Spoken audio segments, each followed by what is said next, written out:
अखिल भारतीय महिला कांग्रेस ने लोकसभा और विधानसभा में महिलाओं के लिए 33% आरक्षण की तत्काल लागू करने की मांग को लेकर संसद का घेराव किया। महिला कांग्रेस अध्यक्ष अलका लांबा ने कहा कि संसद सत्र की शुरुआत के साथ ही सरकार पर दबाव बनाया जाएगा। उन्होंने महिलाओं को न्याय और सुरक्षा दिलाने के लिए संघर्ष जारी रखने की बात कही और सरकार को चेताया कि महिलाओं को हल्के में न ले।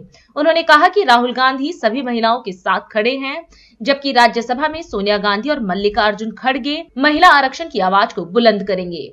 10 मार्च को संसद का सत्र आज से शुरू होने जा रहा है। ये संसद का सत्र लगभग 1 महीने चलेगा। हम आधी आबादी दिल्ली की सत्ता में बैठी देश की इस सरकार पर दबाव बनाएगी। इस देश की 70 करोड़ आधी आबादी हम दबाव बनाएंगे न्याय के लिए, अन्याय के खिलाफ। हम दबाव बनाएंगे 33% महिला आरक्षण कानून लागू करने के लिए। हम दबाव बनाएंगे। आज हमारी बहन बेटियां असुरक्षित हैं, उन्हें नोचा जा रहा है और ये सरकार मूक दर्शक बनकर हमारी बेटियों के साथ हो रहे इन जघन्य अपराधों को देख रही है। आज भारत की राजधानी दिल्ली में हमारी बहनें यहां पर जंतर मंतर पर भी आ चुकी हैं।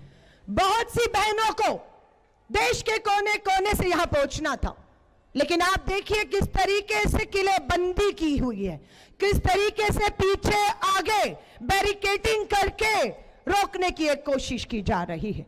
लेकिन सलाम करती हूं उन बहनों का जो किसी भी तरह से रास्ते निकालती हुई अपनी मंजिल जंतर मंतर पर पहुंचकर इस सरकार को जगाने आए हैं।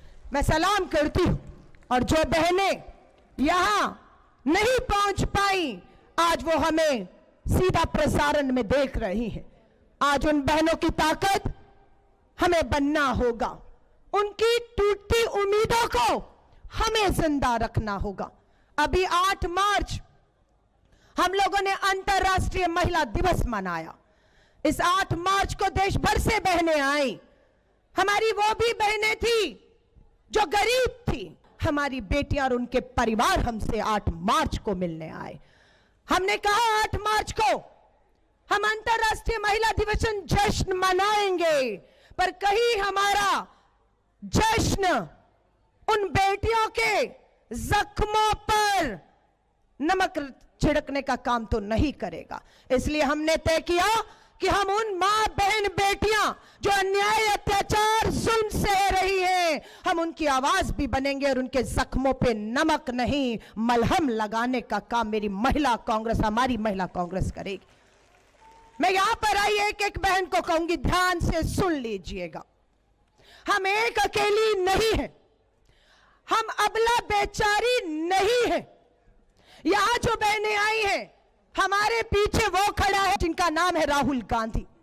लोकसभा में नेता विपक्ष का नाम है राहुल गांधी जी, और दूसरी हमारी नेता प्रियंका गांधी जी जो लोकसभा में पहुंच चुकी हैं, सदन के अंदर इस आधी आबादी की आवाज को बुलंद करेंगे। दूसरी तरफ राज्यसभा में भी हमारी नेता सोनिया गांधी जी और हमारे राष्ट्रीय अध्यक्ष मल्लिकार्जुन खड़गे साहब की आवाज इस आधी आबादी के लिए गूंजेगी। एक तरफ सदन के अंदर लोकसभा और राज्यसभा में इस आधी आबादी के हक, अधिकार और भागीदारी की आवाज अगर सदन में गूंजेगी तो देश के हर सड़क पर, गली में, मोहल्लों में, गांव में महिला कांग्रेस की आवाज गूंजेगी कि अब बस। हमने 20 साल लड़ाई लड़ी, आंदोलन हुए, बहुत सी महिला नेताओं ने आंदोलन किए, तब ये महिला आरक्षण कानून पास हो पाया है। हमारी नेता सोनिया गांधी जी यूपीए की चेयरपर्सन रही, डॉक्टर मनमोहन सिंह जी हमारे बीच में नहीं रहे, उनके दौरान महिला आरक्षण कानून पे चर्चा हुई और राज्यसभा में पास कर दिया गया। लोकसभा में बहुमत नहीं था, पर केंद्र में ऐसी सरकार आई भाजपा की जिसके पास लोकसभा में पूर्ण बहुमत था।